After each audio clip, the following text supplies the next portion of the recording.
उसका जीवन शैली बताना चाहूँगा कि टांटिया मामा एक बहुत गरीब परिवार के रहते थे, बहुत गरीब थे, लेकिन वो आदिवासियों के लिए हमेशा जान देने की बात किया करते थे।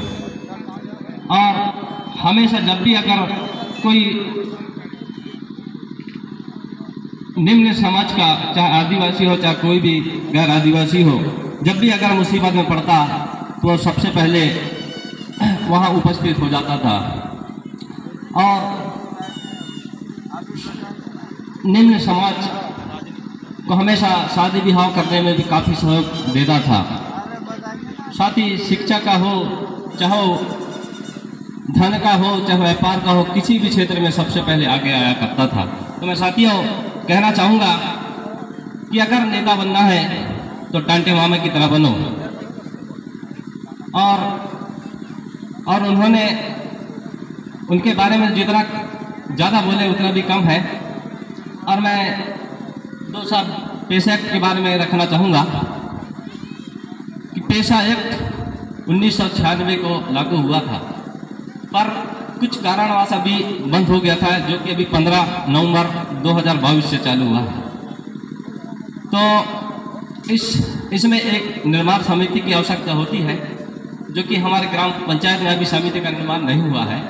कुछ कारणवश इस समिति का निर्माण नहीं हो पाया, बैठक नहीं हो पाया। बहुत जल्द बैठक हो जाएगी और समिति का निर्माण हो जाएगा।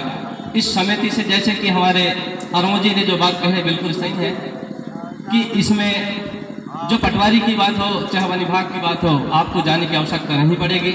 मैं एक सरपंच के नाते यह बात आप लोगों तक पहुंचा दूं कि बात सही है। उसको हमेशा अपने ग्राम पंचायत में अपने गांव बुलाना चाहे तो आएगा और सारी विवरण आपको दे के जाएगा। और दूसरी बात कि इस पेशा एक्ट में जंगल, जल, जमीन ये भी हमारे पेशा एक्ट के अधिनियम के तहत आते हैं, जिसमें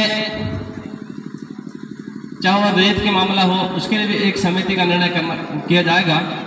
जैसे गांव के किनारे नाले जो होते हैं, उनके लिए एक प्रस्ताव तैयार करके उस समिति से पारित किया जाएगा, ताकि वो रेत भी हमको मिल सकता है।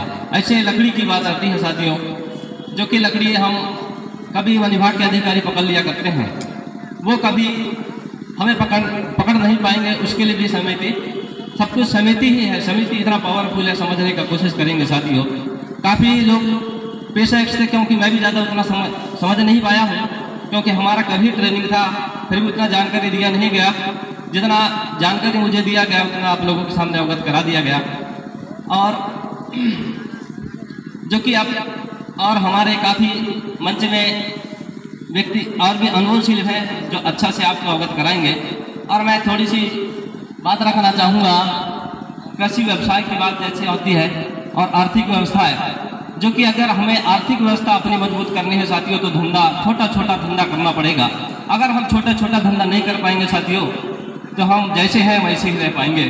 आज हर व्यक्ति को देखो, अगर आदिवासी समाज को देख लीजिए आप, तो हमेशा एक छोटा सा एक ठिलिया लेके दुकानदारी करता है, और वो ठिलिया कहाँ से कहाँ तक पहुँच जाता है, आप भी अनुभव कर चुके हैं साथियों।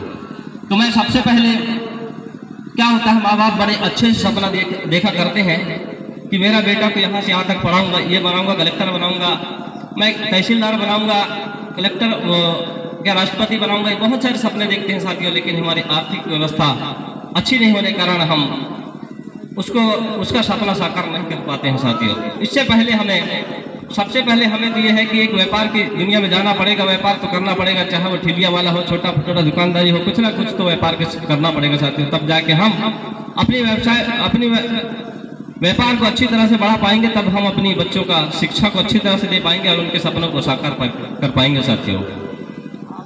और मैं इन्हीं शब्दों के साथ अपने शब्दों को विराम देता हूँ। जय शिवाज, जय बड़देव।